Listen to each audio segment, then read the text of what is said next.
구독 안 눌러주신 분들 구독 부탁드리고요. 좋아요 한 번씩 부탁드립니다. 오늘도 시청 감사합니다. 안녕하세요, 찰리브라입니다.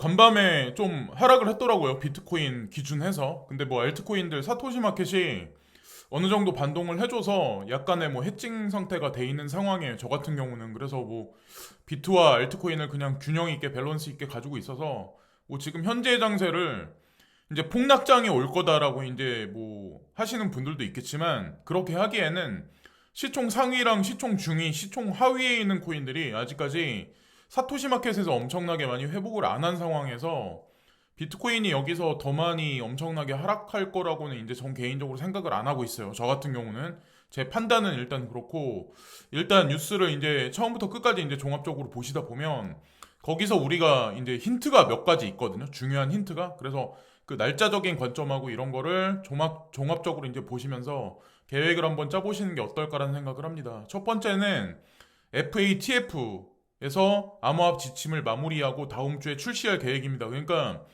FATF에서 트래블률도 그렇고 지금까지 수년간에 걸쳐서 질질 끌고 왔었거든요. 그러니까 명확하게 아직 제시를 못했고, 근데 마지막 지침을 얘기한다라는 얘기가 저한테는 약간 좀 중요하게 다가오더라고요. 그래서 핵심이 뭐냐면 디파이에 관한 규제의 명확성, 그리고 익명성에 관한 거, 그리고 스테이블 코인에 관한 명확성을 아마 제시를 해줄 거예요. 근데 명확성이 나온다는 얘기는 사실상 애매모호한 법안보다 더 확실한 거거든요, 투자 시장에서는. 그런 관점으로 좀 긍정적으로 보시면 어떨까라는 생각을 하고, 익명성 코인은 항상 제가 말씀드리다시피 호라이젠하고 지캐시, 이 코인들한테도 사실 나쁘진 않은 어떤 그 방향성이 나오지 않을까 기대를 한번 해보고, 그리고 민간 부문 국가들이 가능한 한 빨리 FATF 표준을 시행할 것이다 라고 기대한다고 말했다. FATF에서 이제 이런 식으로 얘기를 했다. 그러니까 이 권고안이 나가면 아마 각국은 시행을 할 거예요. 그래서 거래소도 다 시행을 할 거고, 그거를 준비하기 위해서 지금 인증을 다시 한번 하고 있는 거고, XRP에 관해서 간간히 이제 댓글로 물어보시는 분들이 있어요. 불안하다, 이거 계속 가져가도 되냐라고 저한테 이제 물어보시는데, 저는 그냥 가지고 있어요. XRP가 제가 끝판왕이라고 그때 예전에 이제 제가 이걸 말한 거는, 제가 무슨 썸네일을 XRP로 자극적으로 해서 시청률을 올리기 위해서 제가 그러겠어요. 저는 그냥 XRP에 관한 지지는 변함이 없어요. 저도 마찬가지로 이제 가지고 있고, 저는 이제 두 개의 거래소에 이게 나눠가지고 그냥 가지고 있거든요. 그래서 가지고 있어요. 그리고 이더리움 클래식이 예전에 이제 63,600원인가? 제가 들어갔었었는데, 좀 올랐어요. 그래서 7만 원 가까이 올라가는데, 아직까지 익절은 안 하고 있는 현재 상황이에요. 어떻게 될지 모르겠지만 단기로 들어간 게, 그냥 장기로 그냥 끌고 가도 전혀 손색이 없는 코인이라서 6만 몇천 원대? 6만 4천 원에서 5천 원대 들어가신 분들 같은 경우는 조금 끌고 가도 제가 보기에는 이더리움 클래식이 나쁘지 않다라고 이제 전 개인적으로 이제 생각을 합니다. 그리고 증권거래위원회 위원장이 포괄적 스테이블 코인 규제 프레임워크를 구축할 거다, 이런 얘기를 말씀을 하시는데, 규제한다 이런 얘기에 관해서 저는 이제 좋다고 생각을 하거든요. 근데 왜 자꾸 규제한다라는 얘기만 하고 규제를 실제로 안 할까요? 여기 나와 있는 거대로 규제를 마련해야 한다라고 강조했다는데, 규제를 빨리 해야 돼요. FATF에서 마지막 권고안이 나왔다고 하듯이 증권거래위원회도 규제안이 빨리 나와야 XRP 가격에도 아마 호재로 작용할 거예요. 그러니까 계속 시간 끌기를 하고 있는 거죠. 뭐 때문에 그런지 모르겠는데, 어쨌건 게리 겐슬러 그분 같은 경우도 생김새도 그렇고 참 사람들 애를 좀 많이 먹이는 것 같네요. 누가 뒤에서 조종을 하는지 모르겠지만.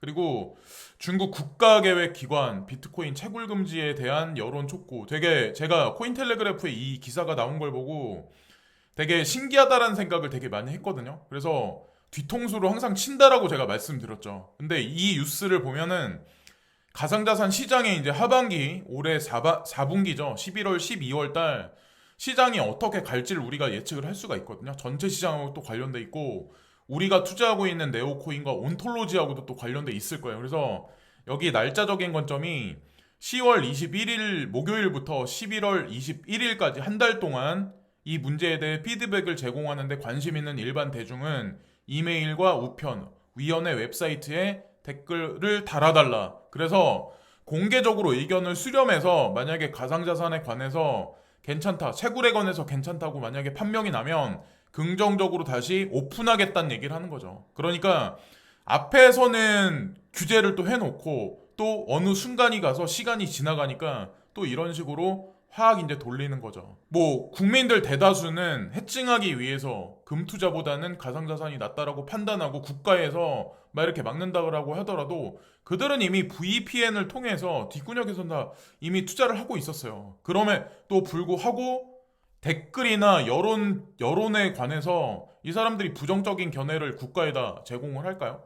근데 긍정적이게 만약에 나오면 만약에 이제 중국이 돌아서기 시작을 하면 시장이 아마 엄청나게 아마 급반등이 일어날 거예요. 특히나 이제 알트코인 시장 같은 경우는 제가 이제 개인적으로 보기에는 그래요. 자, 그리고 텍사스 소방관을 위한 연금 기금은 비트코인과 이더에 2,500만 달러를 할당할 것으로 알려졌다. 이게 연금 기금이 투자된다는 자체가 이게 참 그런 거죠. 의미심장한 얘기인 거고 제가 뭐 간간히 말씀드린 모건클릭 자산 운용사라고 있거든요. 여기야말로 이미 뭐 증권거래위원회로부터 이제 오래전에 등록이 돼 있었어요. 오래전에 2004년에 모건클릭 디지털 에셋이라고 이제 설립이 됐었는데 기부금, 재단 연금 계획, 국가재산 기금 뭐 이런 걸 운용하는 데인데 어쨌건 오래 전서부터 이제 있었던 거고 사무실이 이제 두 군데 있어요. 뉴욕하고 상하이에 추가로 두고 있다 이런 얘기가 있죠. 그래서 모건클릭 자산운용사의 포트폴리오는 예전에도 이제 보여드렸다시피 비코, 이더, 카다노, 그리고 라이트, 비케, 유니스왑, 코스모스, 테조스, 이오스, 아에브 여기서 아마 가장 애를 많이 먹이는 코인들이 비케랑 이오스일 거예요. 근데 뭐 모건클릭 같은 경우도 폼플리아노가 눈치가 없는 분이 아니라서 뭐 베리 실버트보다는 조금 작은 개념으로 이제 보시면 되는데 그 재단 여기 모건클릭 같은 경우 그래도 가지고 있는 게 참 저도 신기하다는 생각을 되게 많이 하거든요. 왜 이렇게 오랫동안 가지고 있을까? 거기엔 분명히 뭔가 이유가 있지 않을까라는 생각을 하고 유니스왑 같은 경우도 눈여겨 보시면 아마 제가 보기에는 나쁘지 않을 것 같아요. 유니스왑. 자, 얼마 전에 그레이스켈 자산운용사에서도 추가를 했죠. 자, 그리고 11월 달에 이제 크립토 버드?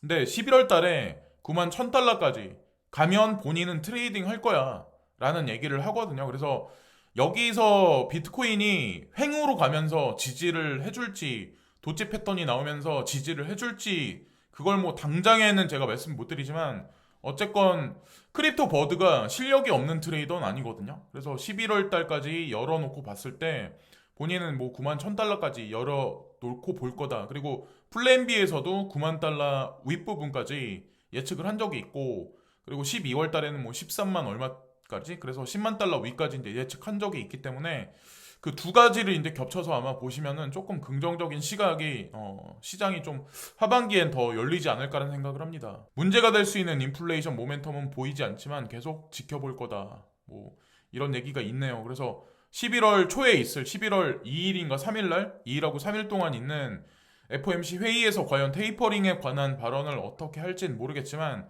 어쨌건 뭐 단기적으로는 시장의 불안성을 줄 수도 있다는 생각을 저는 이제 하고 있어요. 코인베이스에서 그 페이스북 크립토 월렛 노비라는 이 지갑이 있거든요. 이거를 커스터디 파트너로 채택했다, 승인했다 뭐 이런 얘기가 나오는데 제가 페이스북에 관해서 지속적으로 이제 계속 말씀을 드리는 얘기가 왜 그러냐면 페이스북이 아마 메타버스 그쪽에선 아마 휘어잡을 거라고 저는 생각해요. 전 세계를. 근데 더 의미심장한 건 뭐냐면 코인베이스가 커스터디 그러니까 본인들이 지금 커스터디 서비스를 하고 있는데 이 커스터디로 크립토 월렛 노비하고 연결을 시킨다. 과연 어떤 게 있을까요? 페이스북은 단지 DM이라는 어떤 스테이블 코인만 발행하는 게 아니라 이 크립토 월렛 노비가 코인베이스 지갑하고 만약에 연결이 되면 과연 어떤 일이 벌어질까요? 그러니까 우리가 투자하고 있는 가상자산들이 다 결국에는 이 페이스북, 메타버스 안에서 다 상용화돼서 통용될 거라는 거를 우회적으로 암시하는 뉴스라고 보시면 돼요. 그래서 우리가 절대 쓸데없는 짓을 하는 건 절대 아니다. 그래서 어쨌건 큰 그림이 나온 하나의 문장이 딱 나와졌어요. 여기 나와 있어요. 오늘도 시청해주신 많은 분들께 진심으로 감사를 드리고요. 구독과 좋아요 부탁드리면서 오늘 방송도 마치겠습니다. 감사합니다.